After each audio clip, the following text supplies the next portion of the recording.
Bonjour tout le monde, comment ça va par chez vous? Vous avez choisi un topo sur les tonneaux. Alors c'est parti.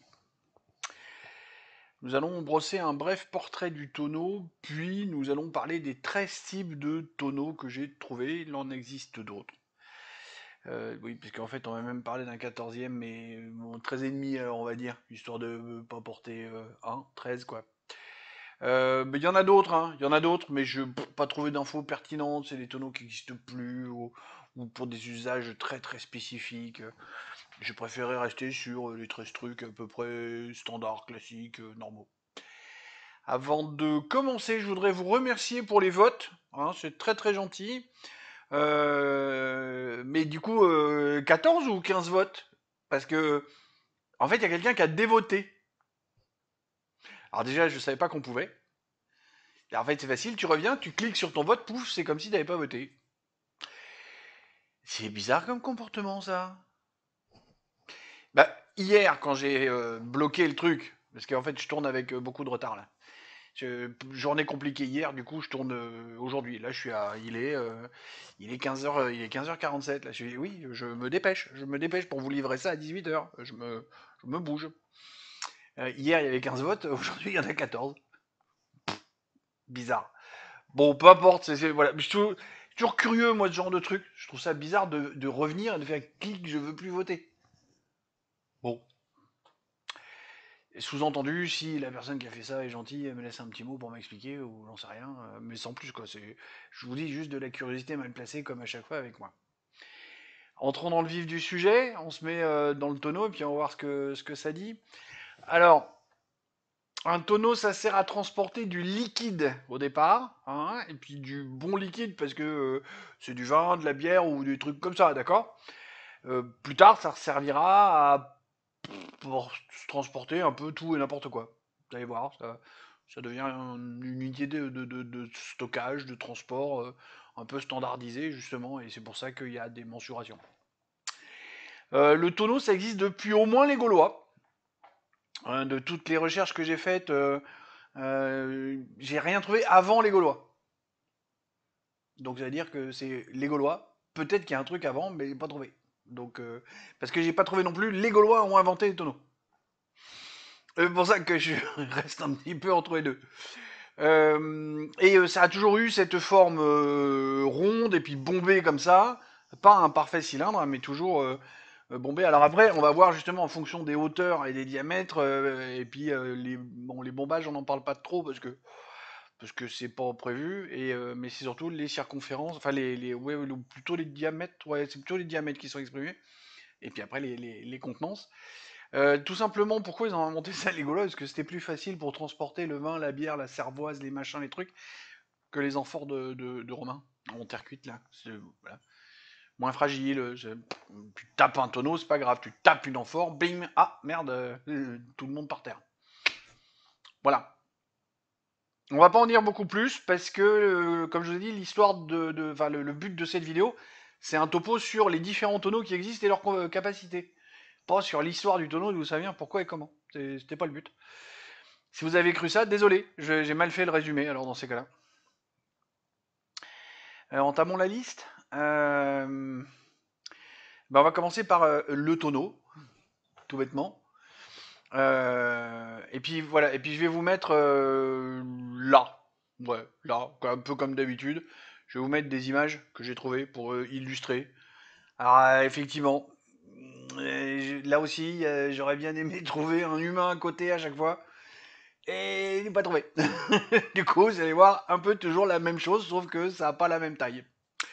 Le tonneau varie en fonction des régions, mais c'est entre 200 et 300 litres. Et ça fait environ 90 cm Alors, quand on dit de haut, c'est quand il est posé comme là. D'accord. Donc 90 cm de haut sur 70 cm de diamètre. Vin, surtout le vin, parfois les spiritueux. Ensuite, nous avons la barrique, qui elle fait environ, c'est toujours environ, hein, 225 litres, 95 cm de hauteur, 70 cm de diamètre. Là, vous voyez un alignement de barriques de vin de Bordeaux, c'est dans un chai du Bordelais. Euh, S'il y avait un humain à côté, l'humain serait plus petit en fait que les deux l'une sur l'autre. Ensuite, on va passer au fût. Contrairement aux idées reçues, le fût c'est tout petit. Moi-même, hein, dans ma tête, le fût c'est non, c'est tout petit le fût, c'est tout petit. Ça fait entre 10 et 60 litres. Par contre, les dimensions, c'est justement vu qu'on est entre 10 et 60 litres, les dimensions c'est tellement variable que je ne peux pas vous les donner. C'est principalement utilisé pour la bière et d'autres boissons très fermentées. Justement, comme la bière, vu que ça, il y a du gaz, machin, pétillant, tout ça, c'est plutôt petit. Parce que si on laisse le gaz sur du gros volume, c'est du poum. Ouais, je sais, je suis pas clair là, mais bon, je vous en ferai pas plus. Le tonnelet, c'est encore plus petit. C'est encore plus petit parce que lui, c'est 10 à 20 litres. Donc lui, par contre, on le sait. 40 centimètres, et puis alors après, on va jouer sur les diamètres. Parce que ça va être en fonction de ça, en fonction des diamètres qu'on va avoir de 10 à 20 litres. Là, ce que vous voyez, en fait, c'est tout petit. Je sais pas comment vous dire, tiens, si je fais comme ça, ouais, si vous voyez, faites comme ça avec vos mains. Bon, moi, j'ai des petites mains. Ben, vous êtes presque plus grand que le truc posé, là. Voilà, en gros. En parlant de gros, une des rares photos où j'ai pu trouver un humain à côté, voilà. Le demi-muide, alors qu'il lui, c'est entre 300 et 600 litres. Ce qui est à côté du gaz, ça doit faire 5 ou 600 litres, environ. Donc ça fait 1,10 m de hauteur pour 1 m de diamètre. D'accord? C'est un truc très ramassé, c'est presque cubique en fait. Parce qu'1,10 m de diamètre pour 1 m de hauteur, on est pratiquement à 1 m3. Hein. Un peu plus d'1 m3. C'est fréquent dans la vallée du Rhône pour le vieillissement du vin. Pour le vieillissement uniquement, parce qu'après il est mis dans d'autres trucs. Originellement dans des plus petits machins, dans des fûts justement pour le transport, ou dans des tonneaux pour le transport aussi pour des gens plus riches. Puis un jour il sera mis en bouteille, puisqu'un jour on apprendra à le mettre en bouteille, on en parlera plus pas. Alors on a dit que c'était le demi-muide, c'est pour ça que je vous disais tout à l'heure aussi 13,5 ou presque 14, parce qu'on va parler du muide. Vous imaginez bien que s'il y a un demi-muide, il y a un muide. Mais le muide, en fait, si je le mentionne là juste pour l'histoire du demi, parce que le muide, ça fait 12 000 ans qu'on s'en sert plus.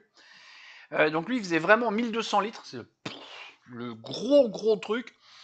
Moi, j'en ai connu chez un voisin de mon grand-père qui stockait du cidre là-dedans. Et ouais, 1200 litres. En fait, si vous en avez vu, vous avez à peu près mon âge et vous êtes allé chez les très vieux fermiers parce que vous les avez vus, mais quand vous étiez gamin. Il y en a encore quelques-uns aujourd'hui, hein, on va pas dire le contraire. Faut aller dans des coins hyper reculés, mais parce que le problème c'est que ces trucs-là disparaissent avec leurs propriétaires parce que très souvent, et j'ai connu un autre muide qui était rempli d'un calva comme ça, les enfants étant partis à la ville, ils ont tout mis à l'égout et fait brûler le tonneau derrière. Ah, ah bon, faut rester calme dans ces moments-là. Hein. Mais voilà, c'est tout le problème, c'est que quand les vieux fermiers passent l'arme à gauche, les enfants très souvent ou les petits enfants savent pas quoi foutre de ces trucs-là, ils veulent jaillir partout parce que c'est parti, ils sont à la ville, c'est des urbains et ils se rendent pas compte en fait de la valeur de ce qu'ils ont devant eux. À partir de là, on va rentrer dans des trucs encore plus spécifiques. Parce que déjà, le muid, je suis pas sûr qu'il y ait beaucoup de gens qui savaient exactement. Et puis là, on va rentrer dans un truc spécifique que certains amateurs de certaines boissons peuvent connaître plus facilement que d'autres. On va parler du Carto, qui fait 57 litres, environ un quart de la barrique bordelaise. En dimension, c'est variable, mais c'est autour de 60 cm de hauteur, environ. Et c'est utilisé en vinification, surtout en Bourgogne pour les petites quantités, parce que le vin de Bourgogne se fait souvent en petites quantités, puis après on fait un alliage, et c'est ça qui fait le cru. Très compliqué le vin de Bourgogne, parce que c'est plein de petites parcelles, contrairement au Bordelais, c'est des trucs, ça fait des centaines de mètres.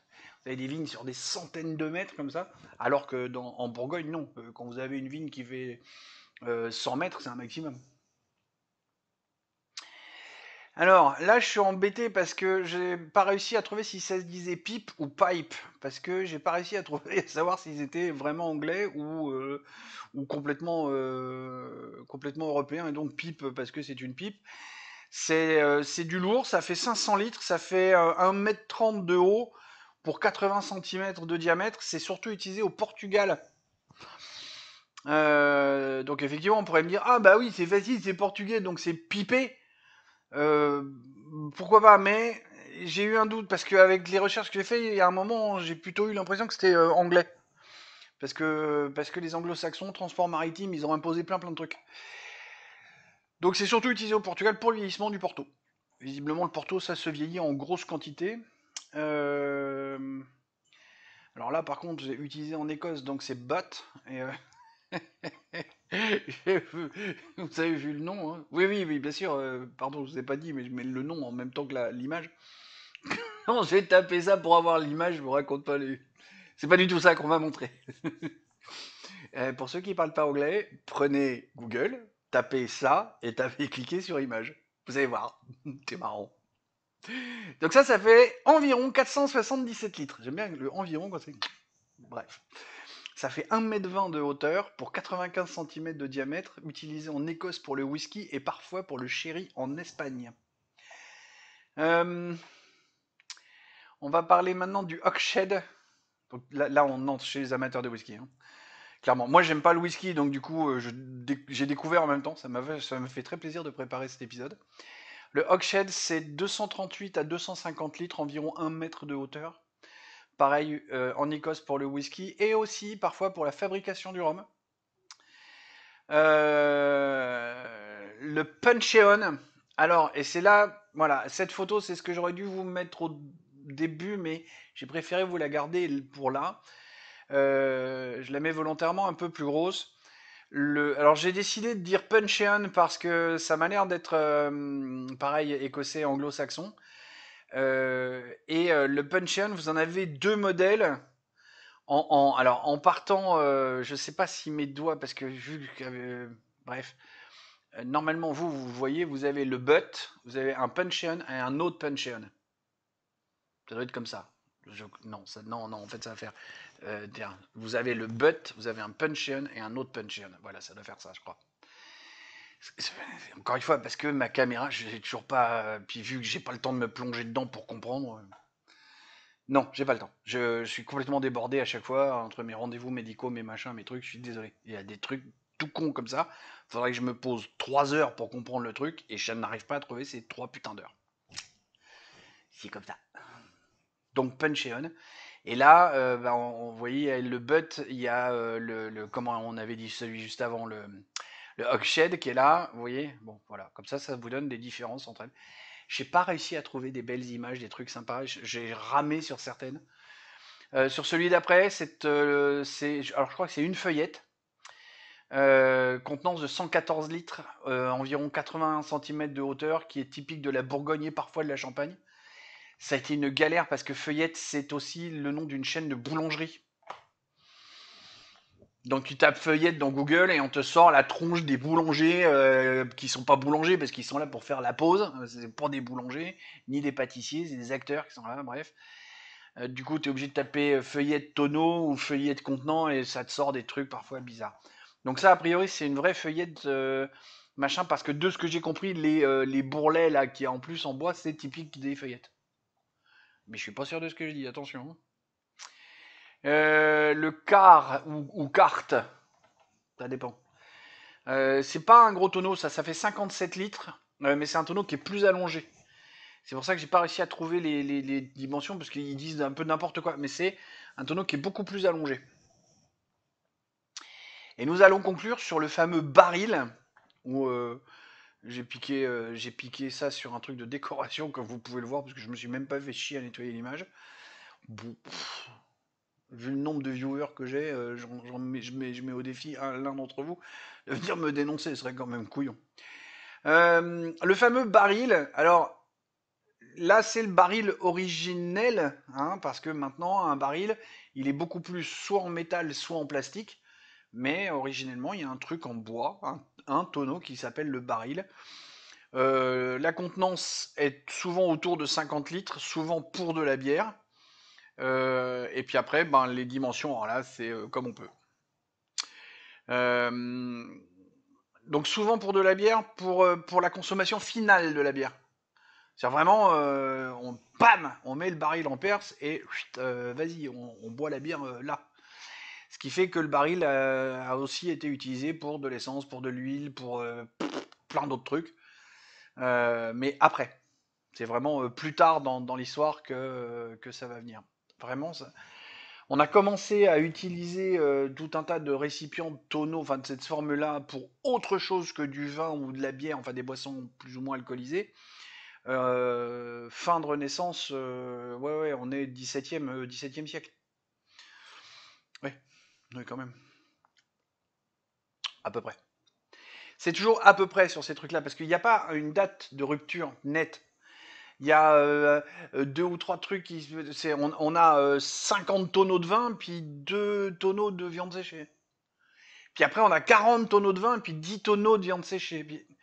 C'est comme ça que ça vient, en fait. Qu'on commence à utiliser les tonneaux pour autre chose, pour du poisson séché, pour du poisson salé, pour des trucs en saumure, Et puis après, bah, avec la révolution industrielle, on a commencé à mettre du pétrole lampant, comment ça s'appelle, bah, tout ce qui est essence, le diesel, et puis il y a eu les huiles. Les huiles ont longtemps été dans des amphores, mais il y a un moment, il a fallu les mettre dans autre chose. Bon, voilà.